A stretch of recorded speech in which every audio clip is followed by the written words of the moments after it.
Good morning, YouTube. Today I'm going to show you our 2016 Porsche Cayman GT4, which is for sale through our dealership, NG Supercars. So are you recording all of the nefarious activities? If you're new to the channel, my name is Dan, and this thing, like I said, is for sale, so go check out on our website, ngsupercars.com. It could be yours. If you want to send us an email, sales@ngsupercars.com, we can discuss it. But let me walk around, show you everything good and bad about this thing, and then we'll take it out for a quick spin so that you can hear it and see it and all that stuff. All right, YouTube, we've got another GT4. This one is in silver, and it's got only 28,000 miles on it, so it's a little bit better condition than the other one we have. Also, this one has a full car PPF, so the paint's in actually pretty dang good shape. There are still a few small little things, like right here, it's a tiny chunk missing out of the PPF. Looking around on the front of the car, overall paint's in pretty decent shape. There are no protection on the headlights, so the headlights do have some, like, you know, pitting and stuff just from being driven, but it's still pretty typical wear. There's no real signs of anything abusive or anything like that. We have new Michelin Pilot Sport 4S tires with plenty of tread. Let's find the date code right here, 19th week of 2022. So these are still in good condition. Oh, there's another little mark right there. See that? There you go. Just trying to find what I can on the outside. Looks like the glass is in pretty good shape. Looks like we've got maybe a tiny pit right there, a tiny pit right there. Looking over the rest of it, looks pretty good. Again, with the full PPF, the rest of the body looks in really good shape. PPF did take some, you know, some sandblasting effect right here on this front edge. That's probably super common just because of where it is and the front tires kicking up debris and having it hit this little air scoop. Back here, everything else totally stock. Now there is some scuff right here. Now I'm not sure what happened. It does look like it went through the PPF. Might have gone into the paint, so something dinged this or something. That's kind of the only really substantial flaw on this car that I'm aware of. Everything else so far, all the paint, all the wheels, everything looks to be in good shape. Yeah, there is some scuffing on this wheel. So this wheel does have a tiny bit of curb rash. Again, brand new Michelin Pilot Sport 4S's. I think that's the only wheel that had any marks, so that's the good news. Also good news, it's a manual, and we have the carbon bucket seats. So yes, these are the two options that I think you're probably going to be most interested in. Currently 28,411 miles on it. Interior's in basically pristine condition. Nothing really substantial or anything significant going on. So, I don't know about you, but let's take it out for a spin. All right, YouTube, we're in the GT4. By the way, we have two keys, including one that's like painted to match the color of the car.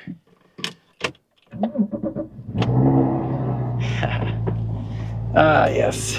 All right. Let's go drive us a Porsche. All right, so we're gonna put it in sport mode because then it'll do rev matching and stuff, which is one of the most cool things. It makes me feel like such a better driver than you might be. See, that's so cool. It's interesting driving this one compared to the last one, because the last one had an aftermarket exhaust, and the exhaust in this one is actually pretty tame. Surprisingly quiet. I do have the exhaust valves closed. I open those up a bit. AA band.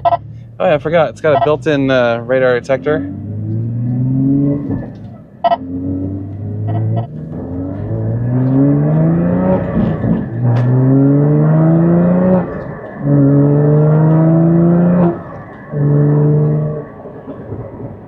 It's actually got a little bit of burble.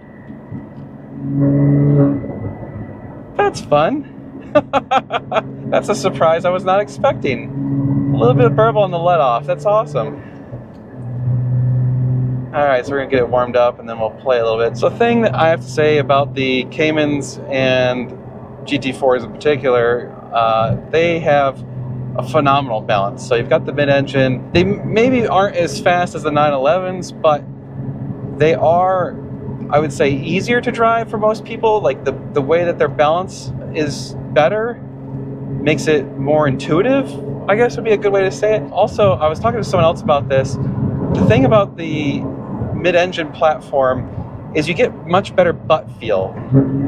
See those downshifts? You don't have to rev match. You just, oh, so cool.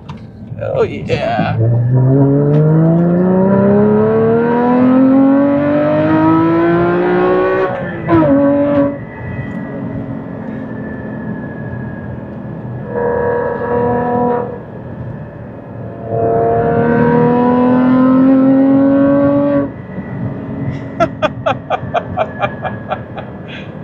Okay.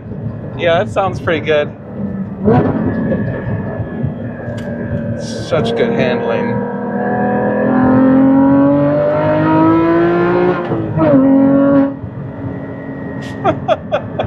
It's a bit more noise than I expected from the factory exhaust. It's a little bit trumpety sounding. It does only rev to 7,500 RPM, which I know only, sadly, you know, it doesn't rev to 9 like the GT3, which is incredible. It is an experience to enjoy. So again, I've mentioned this in the last time I reviewed a GT4 or any of these Porsches that have these carbon seats.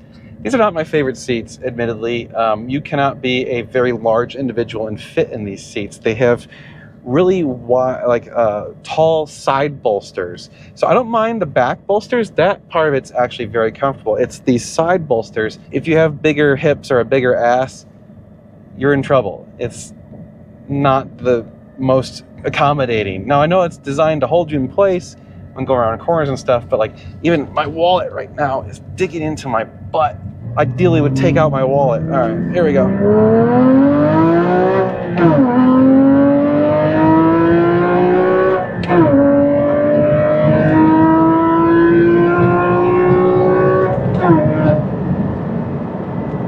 So it feels very composed at speed. Acceleration's good. Shifting is really nice. The shifter in these cars is really good. Clutch felt great. It's nice and light. Everything about it is just easy to drive. It's just this is a car that's easy to drive hard, which is phenomenal. I love that. It's more of a momentum car, admittedly. So, you know, it's not a super high horsepower car. You aren't going to go blasting down the straights on a track and win in that section. You're going to win in the corners in this car. But, I mean, it's a Porsche. That's kind of what it's more about, right? These are more of momentum cars. They have really, really good handling, exceptional handling, and that's what this thing does. Now, someone's going to ask, I'm sure, can we see the over-rev report? Yes, you can. I know it has some stage 5, no stage 6. The stage 5 happened like almost half of its life ago, I think, if I remember correctly. So it's been a long time. So I know like people freak out about stage 5s, and certainly stage 6s, and probably stage 6 is a little bit more justified, but stage 5 is doing fine. You know, everything seems to indicate that the car is running very good. But yes, if you want to see that, just send us an email, we'll send it to you. People are going to ask, has it been on the track? We don't know. That's one thing about being a dealer and not the owner of the car, is people don't always tell us everything. Tires don't have any indications of being on the track, like there's no pilling up of the rubber. So from the tires, I can say that it looks like there hasn't been any track time with those tires. Ah yes, driving back Texas roads in one of these cars on a nice twisty road is exactly what this car is all about.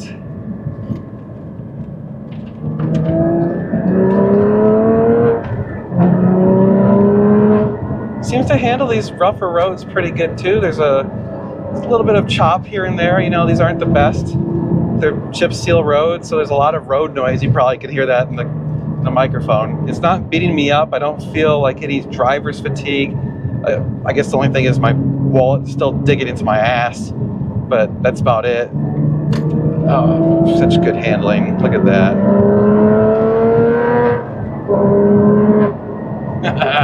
These are fun little things.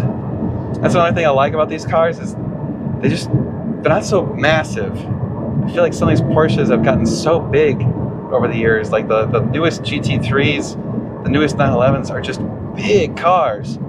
This still feels nice and like light and nimble. I don't know, it just feels more tossable. Okay, and off we go again.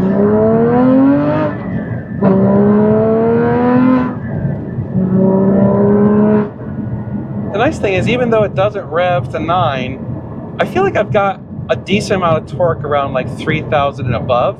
So you don't have to rev the absolute living hell out of this thing to get into the power band. You know, even there, that was at like 2,700. it still has some oomph to it. It's not totally gutless. And that's nice. I hate when you have these cars that just are completely gutless until like 3,000 or 4,000 and just kind of eliminates some of your working room for the RPMs. Now, obviously, if you're playing, not such a big deal, but the reality is a lot of the time we're driving on the street, right? We're driving in the city or whatever, and you want that low-end power to be able to do stuff. Ah, here's the guys that are mowing. Those rev matches are hilarious. They're awesome. Like I said, it makes you feel like you're a professional driver. Ooh, a little bit of slipping on the grass clippings.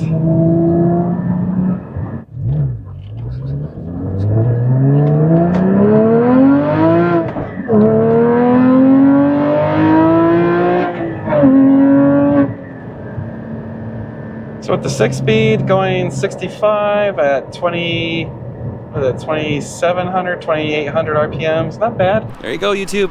Porsche GT4 2016, 28,500-ish miles, for sale now at ngsupercars.com. So go check it out. And if you're interested, send us an email, sales@ngsupercars.com. But that's going to do it for this one. Thank you so much for watching. Please like, share, and subscribe. We do appreciate when you guys can support our channel. That's how we pay our bills. We'll see you in the next one. We're going to be doing a lot of cool car stuff. You're going to want to stay tuned.